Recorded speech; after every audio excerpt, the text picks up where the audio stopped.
Olá, meus queridos alunos, como vocês estão?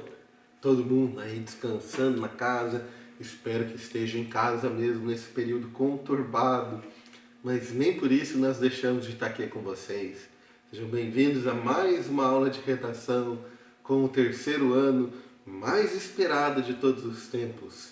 Muito obrigado pela tua companhia. Eu sei que você acordou cedo hoje para poder me ver, e isso é um privilégio para poucos. Aproveite aí esse privilégio de estar aqui comigo. Nós estamos falando sobre a dissertação argumentativa e vamos trabalhar nela ainda.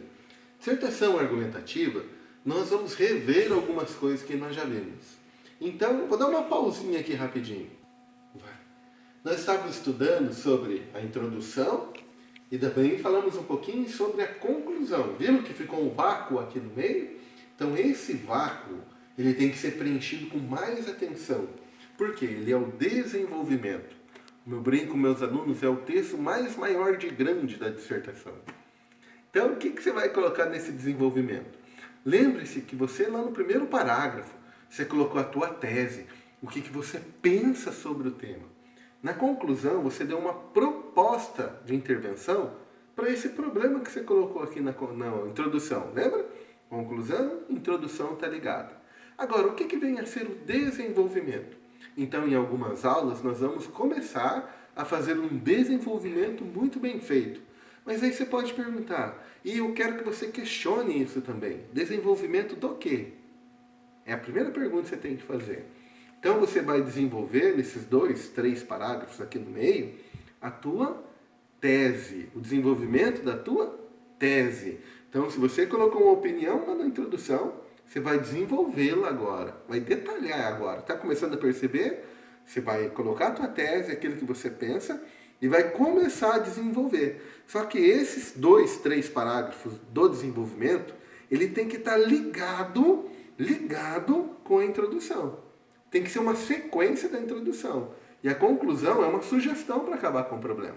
Então vamos à aula prática então. Vou dar uma pausa agora. Vai. Então, nós estamos falando sobre o desenvolvimento. Veja bem o esqueletinho aqui que eu fiz para vocês aqui. Ó. Então aqui está o meu primeiro parágrafo, que nós já estudamos, certo? Ele vai ter o tema, a tese e o argumento, ou mais de um argumento, se você quiser colocar e defender também. Aqui eu quero falar hoje sobre o segundo parágrafo. O segundo parágrafo, ele é uma explicação do primeiro parágrafo. Então, o segundo parágrafo é considerado pelos gramáticos o mais fácil de fazer. Por quê? Porque o segundo parágrafo, ele nada mais é que uma explicação mais detalhada do primeiro. Então, vamos raciocinar comigo. O segundo parágrafo, ele tem que ter de 5 até 8 linhas ali, mais ou menos, tá? Lembrando que é uma média, tá? 2 a 3 frases, esse meu 2 aqui tá parecendo 1, ó. Mas 2 a 3 frases, mais ou menos. E ele tem que ter o que no segundo parágrafo? Então eu dou algumas dicas aqui para você começar o segundo parágrafo. Então, o segundo parágrafo, a primeira dica que eu dou para vocês é a seguinte. Você pega a última frase que você escreveu, geralmente é o teu argumento, tá? Por exemplo aqui, vamos pegar aqui o tema da nossa aula de hoje. Então, o tema de hoje que nós vamos debater, eu sei que o assunto do momento é o coronavírus, é as pandemias, mas por enquanto nós estamos no treinamento. E quando nós chegarmos próximo do Enem, do vestibular, aí nós adentramos mais um pouco nos temas do ano. Eu quero que você trabalhe, nesse primeiro momento, sobre o porte de arma no Brasil. Quando nós falamos de porte, nós não estamos falando de posse. Posse é você poder andar com arma em todo e qualquer lugar. Você tem uma permissão para andar com arma. O porte de arma, na verdade... Desculpa, eu falei ao contrário. Porte de arma é você poder andar em todo lugar com arma. E a posse de arma é você ter a tua arma dentro de casa, para você defender o teu lar. Então esse é o tema que nós vamos debater, mas depois a gente conversa um pouquinho mais sobre ele. Vou supor aqui que no primeiro parágrafo você colocou que você é a favor do porte de arma. Então o que é isso? Você está colocando lá os pontos positivos que se ter uma arma dentro de casa ou poder andar com ela na rua, ela é importante para a defesa pessoal. E aí você coloca aqui um argumento, para que ela é importante. Você coloca lá, por exemplo, que Ter o porte de arma é importante, você vai colocar no primeiro argumento aqui que ele faz parte da cidadania da pessoa humana. Ponto. Aí qual que é a dica que eu dou para você? Você lê a última frase aqui, por exemplo, do argumento. A última frase que você colocou. O porte de arma faz parte da defesa e da cidadania humana. Ponto. Aí você faz uma pergunta para essa frase. Por que ele faz parte da cidadania do ser humano? A resposta será a primeira frase desse segundo parágrafo. Então eu vou colocar aqui, vou inverter um pouquinho. A resposta à pergunta. Entendeu? Então você lê a última frase, faz uma pergunta para ela. Por quê? E a resposta vai ser a primeira frase do segundo parágrafo. Olha que interessante. Olha que jeito ideal de você amarrar teu texto.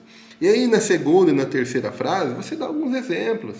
Por exemplo, nos Estados Unidos é permitido. Coloca alguns números, alguns dados, alguma ideia relevante de alguém que é a favor. E você coloca uma frase aqui para confirmar a tua opinião.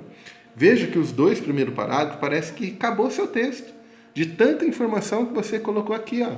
Você detalhou tão bem, se você detalhar tão bem essas duas primeiras partes aqui, o teu texto está todo amarrado.